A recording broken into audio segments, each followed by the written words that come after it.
No podcast Negócio de Mulher de hoje, eu recebo a Érica Bondi, ela que é advogada, especialista em direito previdenciário. Tudo bem, Érica? Tudo bem, Paula? Um prazer recebê-la para honra. o nosso papo, né, sobre empreendedorismo feminino, carreiras, negócios. Negócio de mulher. Ô, Érica, você é formada em Direito. Sim. E para começar, né, nessa linha mesmo de raciocínio, como que foi a tua escolha pelo direito previdenciário? Teve algum clique? Você começou a sua carreira não sendo especialista nessa área e depois você teve esse insight, ou desde a universidade já era algo que te encantava? Não, eu sempre tive paixão pelo direito e sonho em ser advogada. Na faculdade, nos meus tempos de faculdade, a maioria dos alunos só pensava em concurso público e etc. E eu não, falava, eu quero ser advogada. E, assim, na minha época, né, porque eu formei em 2008, não tinha assim, um acesso à advocacia. Era esse ou aquele advogado e era difícil iniciar. Uhum. Então, até tinha uma frase muito comum nos meus tempos de faculdade, que era o seguinte: ou você é de família de advogados, ou então esquece. E eu falei, eu não vou esquecer, não. Eu vou me empenhar. E eu até, sim, durante os meus anos de faculdade, eu era servidora pública, já passei em vários concursos públicos. Então, assim, eu era servidora pública, mas eu falei, não, meu sonho é ser advogada. E aí eu pedi a exoneração do meu cargo público e fui estagiar com um advogado criminalista, um renomado advogado. E eu confesso assim que meu sonho, a princípio, era ser somente assim ter a oportunidade de ser advogada. Mas depois de alguns anos, né, que eu era uma advogada assim que não tinha ainda um foco definido em qual área que eu atuaria. E eu comecei a advogar em 2009. Aí, em 2014, assim, por situações, né, porque eu venho de família de agricultores, de pessoas que sempre trabalharam na roça, essas pessoas têm uns direitos mais específicos para a aposentadoria. E eles não tinham um profissional, né, que pudesse atendê-los. E eu achei ali um nicho, a princípio, para atender as pessoas à minha volta, né, familiares, vizinhos, amigos. E, depois de um certo tempo, eu vi que tinha aí um baita mercado sobre isso. E aí se começa trabalhando mesmo na área, ou existem pós-graduações, especializações, ou a melhor escola é a prática, o dia a dia? Bom, eu confesso que eu comecei a atuar no direito previdenciário em 2014.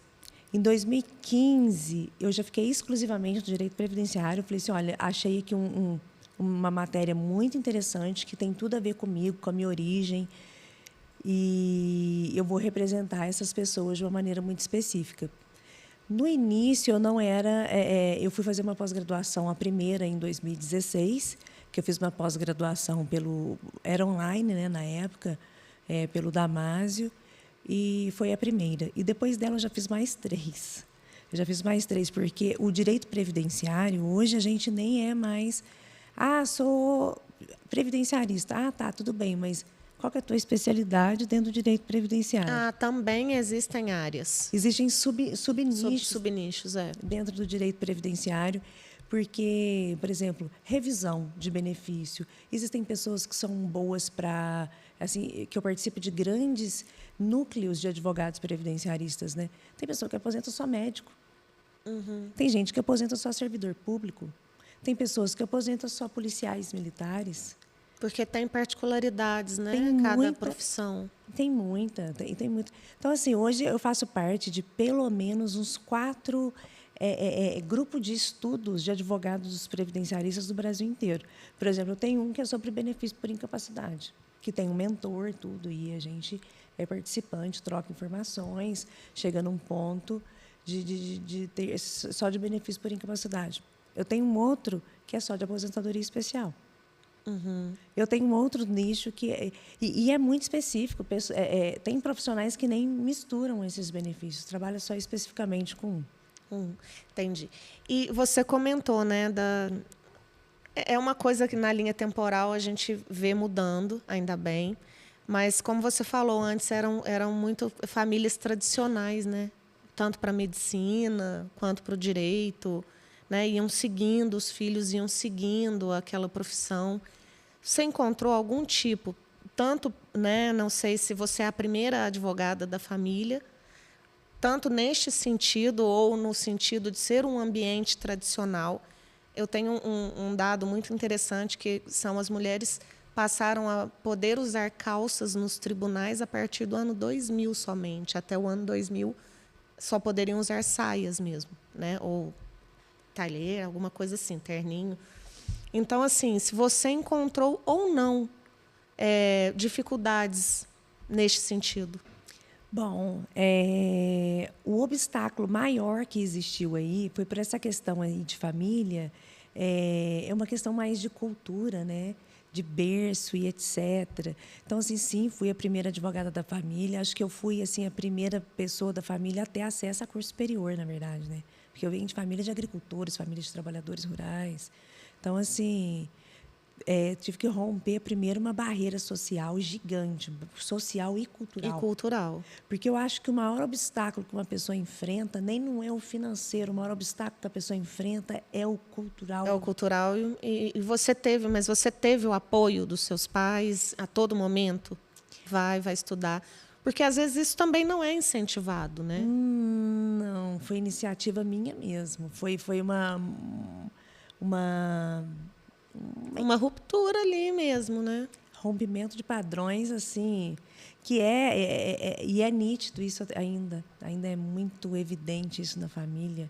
Tá lá a pessoa que veio fazer a diferença.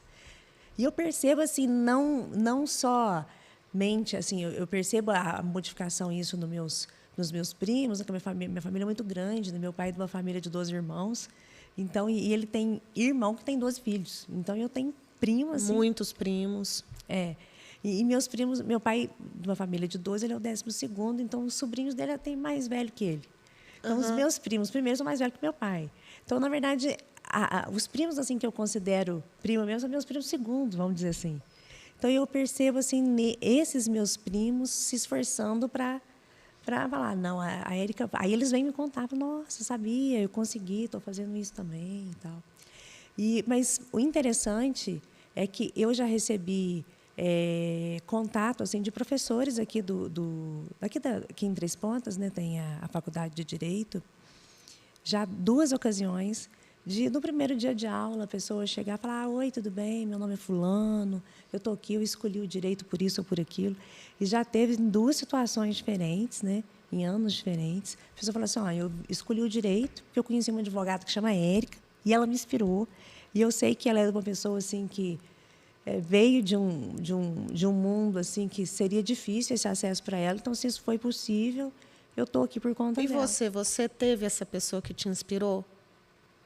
Seja da vida real ou da televisão, enfim, né? Um personagem. A pessoa que me inspirou aqui em Três Pontos foi o Dr. Braguinha. Ah, sim, sim. Né? Porque teve aquele momento, eu vou fazer direito. É direito que eu quero fazer, eu quero ser advogada. Então, o advogado ele tem uma possibilidade, né, de mudar a situação atual, de mudar a situação real, de trazer dignidade para as pessoas. Quando não tem solução, está lá o advogado. Eu costumo dizer que o médico cura a saúde e o advogado cura a vida, né? A vida está com problema, está lá o advogado para solucionar o problema. Para solucionar. Muito bom. Então, sim, o primeiro desafio ele é interno.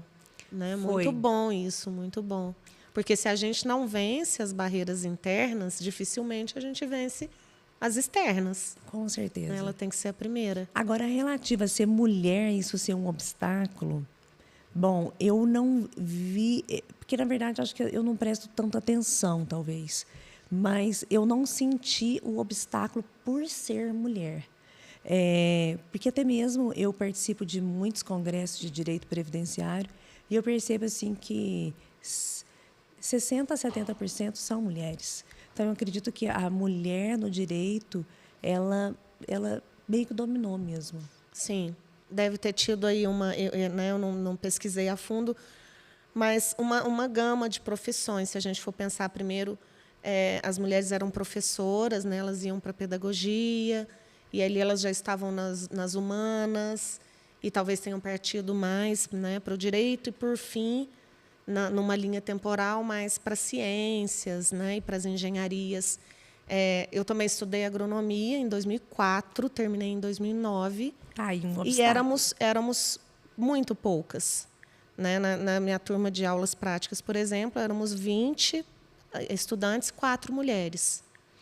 Né? Então, éramos Faz poucas. todo sentido. Então, Eu imagino que dentro da área do direito, a mulher não tem hoje tanto obstáculo, mas ainda existe obstáculo para algumas sim, profissões, como engenharia, e agronomia. você falou uma coisa muito importante. Você falou, talvez eu não perceba. Quando a gente também está tão focada fazendo o trabalho que precisa ser feito, ali no nosso dia a dia, estudando, trabalhando, a gente nem tem tempo, nem né? É um ditado, né? Os olhos veem aquilo que ele está focado mesmo para procurar, para achar. Então, talvez seja por isso também, né? Que é uma frente que eu falo, a mulher ela vai estudar, estuda, trabalha, se Mas eu acredito profissionaliza que eu não e perceba, porque eu lembro de alguns momentos que eu tinha consultoria e eu falava assim, olha, eu tenho trabalho com 3 julgadores. E eu percebo que tem um julgador ali, que ele tem um comportamento diferente ali, que eu percebia que, por ser mulher... Tinha procuradores federais também, que a maioria eram homens. E tinha um obstáculo bem difícil, uma dureza bem assim, ostensiva, às vezes. isso vem melhorando, né, na linha do tempo. Eu percebo que sim. Ah, ótimo. Ô, Érica, a gente vê também uma certa mudança, né, do período contemporâneo mesmo, da atualidade, do que era um profissional autônomo, por exemplo. Sou uma advogada e agora uma empreendedora jurídica. Essa transformação de um profissional, né, somente, né, para um empreendimento, para um empreendedorismo. Você teve essa passagem? Como foi essa passagem? Bom, eu percebo assim que um profissional que ele decide empreender, e a advocacia é uma profissão que ela permite isso. Tem profissões que a pessoa, infelizmente, ela trabalha somente com as mãos dela. Então, eu acredito que essas pessoas não possam empreender. E dentro do direito, eu enxerguei isso já no ano de 2018. Eu falei, olha, mas eu estou atendendo isso, por quê? Porque se eu tivesse mais algumas pessoas aqui me ajudando, eu poderia atender, multiplicar e exponencializar esse atendimento. E foi aí que eu decidi formar uma equipe maior, né? Hoje eu trabalho com 14 pessoas. E comecei a ter primeiramente, o que mais me fez crescer foi informação, porque as pessoas não acessavam o direito por ausência de informação. Hoje, né, o mundo está dentro de todas as casas hoje, né, através da internet, do celular. Então, assim, aí eu comecei a levar informação, eu tive esse clique. Eu tinha uma pessoa que trabalhava comigo e falou, olha, se as pessoas ficarem sabendo disso, elas estarão atrás de mim. Então, foi aí que eu comecei E foi um desejo mesmo de alcançar, ter mais braços para alcançar. O que sozinha seria Sim, impossível fisicamente, né? Humanamente, tudo. Dentro de um espaço, não seria aquilo possível. E aí, hoje, eu tenho uma equipe grande, né? E nós fazemos um atendimento assim bem extensivo, assim, bem massivo, bem. E o que você acha mais difícil dentro deste modelo de negócio? A parte técnica do direito ou a administrativa, operacional de uma empresa funcionando? Hoje, dentro da advocacia, isso são dos temas mais debatidos, né? Porque é para deixar de pensar em advocacia, em escritórios, daqueles que costumam dizer escritório, né? Uhum. Então, é um tema mais debatido. E a partir do momento que você tem um time, que você tem uma equipe, tem que mudar o pensamento e dali pensar em fazer gestão. Dentro da parte técnica, o que eu percebo é o seguinte, a parte técnica, principalmente na matéria específica do previdenciário, ela muda todo o tempo. ela muda o tempo todo. Então, é uma coisa assim que a gente tem que fazer parte do mundo previdenciário para estar atualizado. Ontem mesmo, um advogado meu estava fazendo uma petição. Eu falei, não, você pode usar o tema tal, semana passada foi julgado. Ele falou, não, semana passada? Então, quer dizer, da semana passada para cá já mudou. Então, Você tem que estar sempre atento. Tem que estar atento. Então a gente eu faço parte de comunidades de direito previdenciário, julgou hoje, eu fico sabendo hoje. Então, e isso já vai mudando. E antes da coisa ser moldada, ser julgada, julgou hoje, mas a gente já está esperando esse julgamento, então é por isso que a gente não deixa de acompanhar. Aquele assunto já está no ar, né? Já está a gente já está alegando ele em algum momento, né? Que depois pode vir a confirmação daquele julgado em nosso favor e desfavor, muitas vezes, né? Mas a questão que o maior desafio, sem dúvida, é que o brasileiro, de modo geral, ele não é criado para ser empreendedor. Ele não é criado para ser empreendedor, então a gente foi moldado, educado para ser alguma profissão. Uhum. Entendeu? E a gente faz faculdade para ser alguma profissão. Sem alguém dar para a gente educação financeira, educação de gestão de pessoas, como que você lida com as pessoas. Então, são grandes obstáculos. E o pior é que dentro da advocacia, hoje eu preciso de gestores, e os gestores também eu tenho dificuldade de formá-los, porque eles pensam somente tecnicamente e acabam esquecendo que eles também, mesmo fazendo parte de um quadro, eles têm que desenvolver o lado de liderança. Sim, verdade. Também, né, envolvido com essa questão do empreendimento jurídico, a gente vê esse movimento também em profissões como médicos, dentistas. Qual que é o papel do marketing, da publicidade, das redes sociais, do estar em evidência? Bom, estar em evidência, tem um clichê antigo, né, que quem não é visto não é lembrado. Isso é uma coisa que ainda ela tem o seu valor hoje. A questão do marketing é a informação. Como que a informação vai chegar dentro de cada indivíduo se não for através do marketing? Eu ia abordar isso, que não é só o marketing pessoal, né, para que as pessoas procurem, mas também essa questão educativa de disseminação da informação, que isso pode chegar em alguém que nem fazia ideia que aquilo era possível. Que não fazia sentido. Eu percebo hoje, eu tive uma barreira quando eu comecei a trabalhar, porque quando eu comecei a trabalhar, acho que eu fui a pioneira a levar a informação e trabalhar massivamente isso aqui na região. Tenho certeza que eu fui a pioneira. E tanto é que, em 2019, na pandemia, eu lembro que a Justiça Federal estava fechada. O juiz, que era diretor do foro da Justiça Federal em Varginha, me marcou uma reunião comigo e falou assim, olha, nós queremos fazer audiências com a senhora.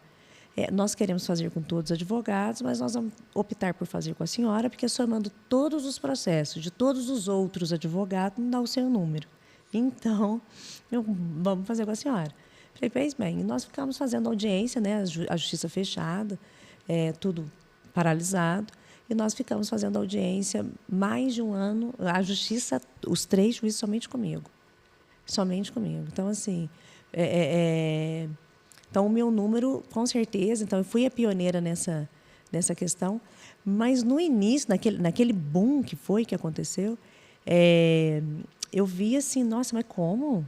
Agora todo mundo está entrando na justiça e pedindo isso. Eu falei assim, olha, com todo respeito, hoje muitas pessoas estão entrando e pedindo esse direito, mas esse era um direito que sempre existiu, que as pessoas não usavam dele. Não usavam dele por ausência de informação.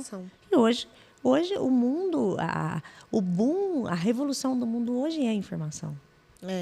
E dentro desse aspecto da informação e do atendimento, como que você faz, como você lida? Porque você lida com questões emocionais. Como que você separa isso no seu trabalho, o profissional do envolvimento emocional? É difícil.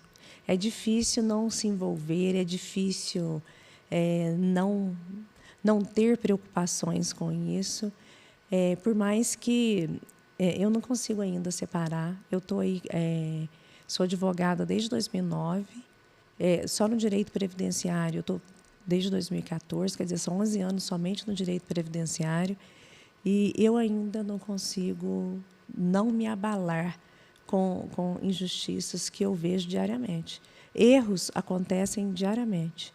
E poderia ser muito mais fácil, por mais que esta seja a minha profissão, esse seja o meu trabalho, isso é o que eu faço e com isso que eu ganho a minha vida, eu preferia muito mais que houvesse menos erros, menos sofrimento. Porque a cada erro que é necessário, o meu trabalho, que é a intervenção do trabalho do advogado previdenciário, existiu ali um sofrimento. E aí você volta para casa.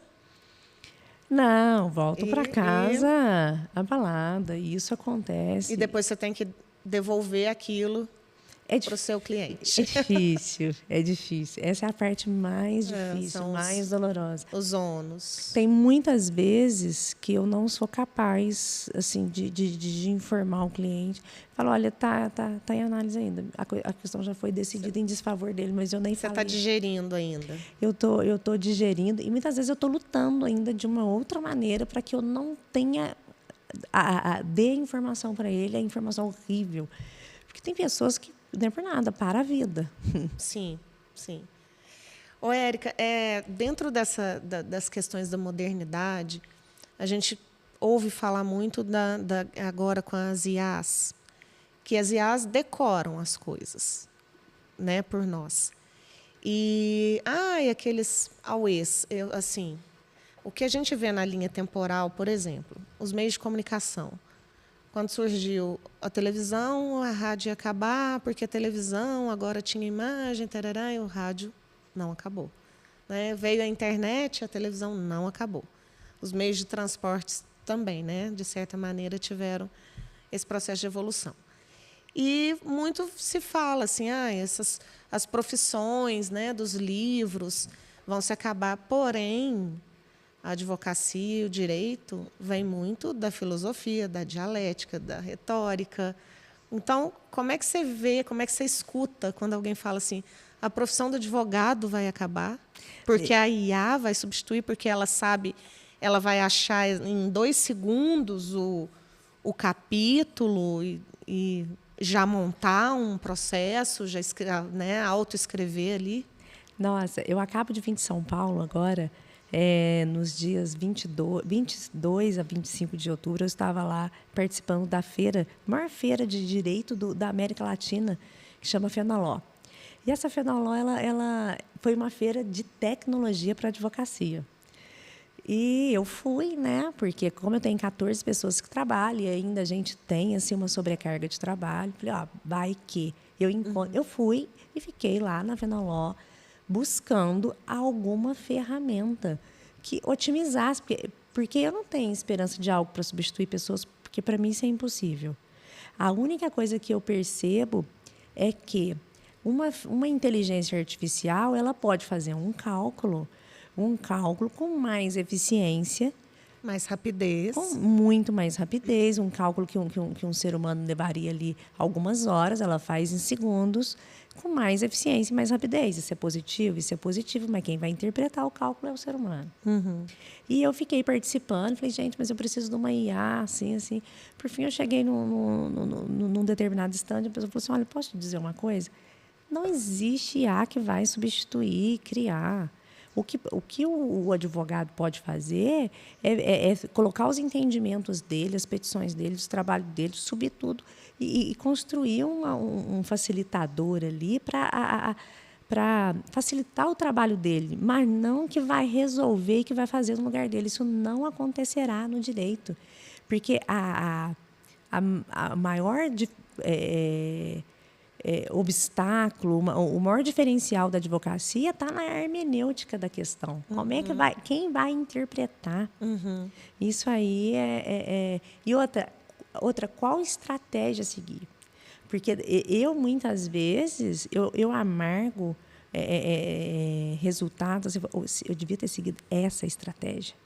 Então, às vezes, eu percebo assim, você não fez... E isso é uma percepção muito humana. né? Muito humana. É a percepção do outro que, Não, né? não tem como, não tem como ir no automático, não tem como. Na ciência, né? Até na agronomia mesmo, era se falado assim, antes precisavam de 20, 30 homens para fazer uma tarefa. E aí veio o trator e faz a tarefa de 20 homens. Que bom, vai fazer outra coisa, porque isso era braçal. Então, a gente transfere isso para a IA. Que bom, deixa ela pesquisar as coisas que nos fazem ter tempo para pensar outras coisas que, Não, é um facilitador. né, o ser humano vai elevando o pensamento, elevando as ideias, né? As tecnologias vão vindo e ele agora tem tempo, não precisa mais fazer esse trabalho metódico, ele agora tem tempo para pensar algo maior do que aquilo.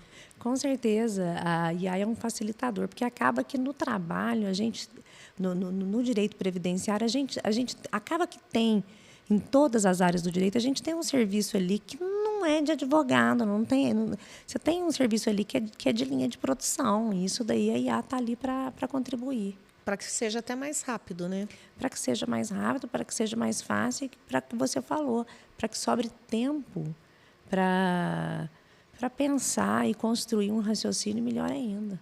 Exato. Ô, Érica, o que você pode dizer assim? Eu gostaria de uma palavra, mas pode ser uma frase. Para mulheres, né, as meninas que estão ali, adolescentes, querendo entrar no mercado de trabalho, estudar direito, né? Qual a sua visão? Vamos até transformar isso, né? Você tem um filho e uma filha. Tem um casal. Um casal. Podem ser os dois, se eles dissessem para você, nós vamos fazer direito. Bom, Nós vamos estudar direito. sobre o direito, a minha paixão no direito sempre será a justiça social.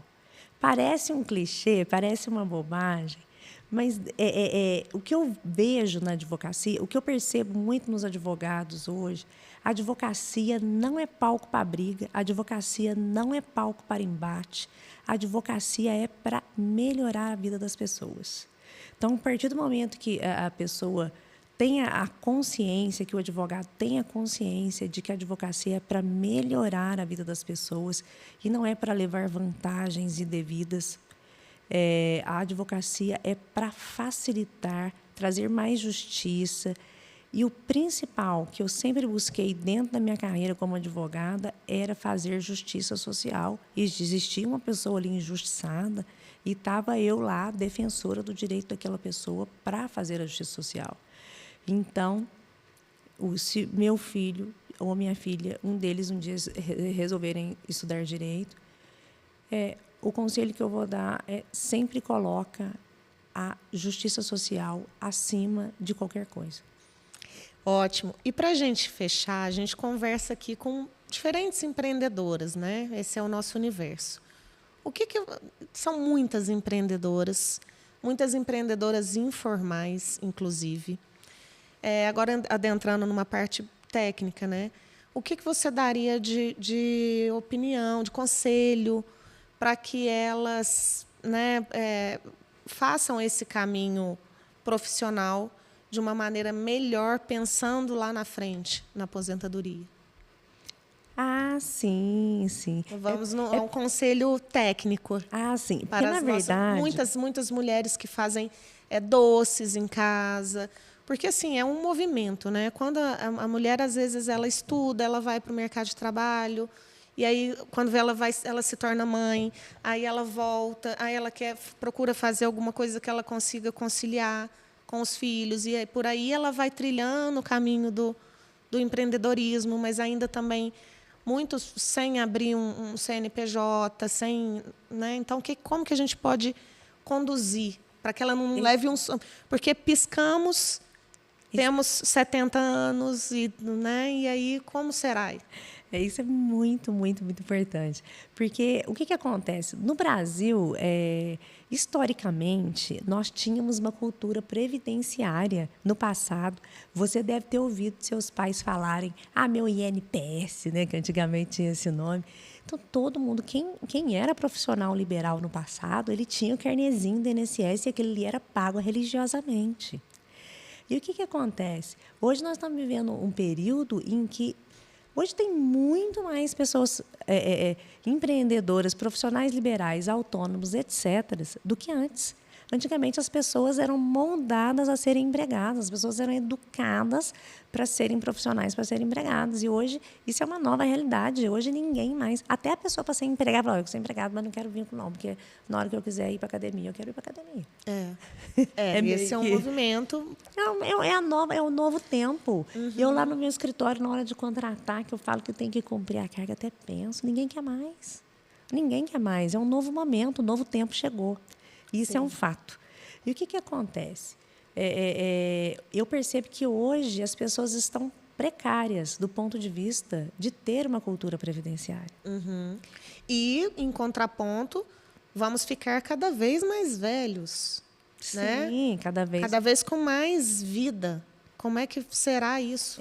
A expectativa nossa de vida aumentou muito. Então, hoje, todo mundo, ainda mais nós que estamos aqui, né, no mundo digital, todo mundo hoje tem acesso à sua conta Gov e tal. Primeiro conselho que eu vou dar para todo ser humano, para todo brasileiro, para criança que se tiver a conta Gov, que o faça.